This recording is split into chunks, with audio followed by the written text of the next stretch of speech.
সম্মানের উদ্দেশ্যে মুরব্বীদেরকে, বড়দেরকে বাবা মা বলা জায়েজ।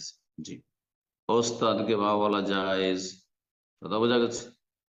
এইরকম আদরের জন্য বাবু বলা জায়েজ, আম্মু বলা জায়েজ জায়েজ।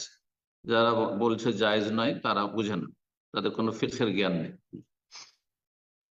বাপ বাপকে অস্বীকার করে বাপের নাম, ধরেন কাগজপত্র উড়িয়ে দিল, এটা হারাম। অন্যের সাথে নিজেকে সম্পৃক্ত করলো যে আমি অমুকের ছেলে অথচ তার ছেলে নয়, এটা হচ্ছে জাহান্নামে যাওয়ার কারণ।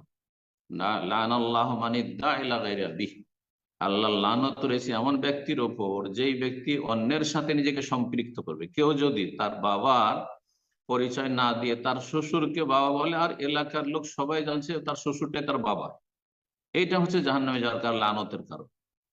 কিন্তু শ্বশুরকে আব্বা কেমন আছেন, শাশুড়িকে আম্মা কেমন আছেন, তবে আব্বা আম্মা বলার ক্ষেত্রে বাপ মার যদি কষ্ট হয়, বাপ মা যদি কষ্ট অনুভব করে, তখন ওলামার বলছেন জায়েজ নাই। অনেক সময় বাপ মা মাইন্ড করে যে তুই পরের বাপকে বাপ বলছিস, মা বলছিস, এটা যদি হয় তাহলে বলবেন না। আশা করি বোঝা গেছে। তখন আঙ্কেল বলবে। কিন্তু ধরেন মাঝে মধ্যে কোনো ওস্তাদের সাথে দেখা হলো, মুরব্বী ওস্তাদ শেখ বাজ রাহিমাহুল্লাহকে, সৌদি আরবের জনগণ থেকে শুরু করে নেতৃস্থানীয় ব্যক্তিরা আর বড় বড় আলেমরা তার ছাত্ররা সামাহাতুল ওয়ালেদ বলতেন। জায়েজ নয়? কি হলো তাতে? কোনো অসুবিধা নেই।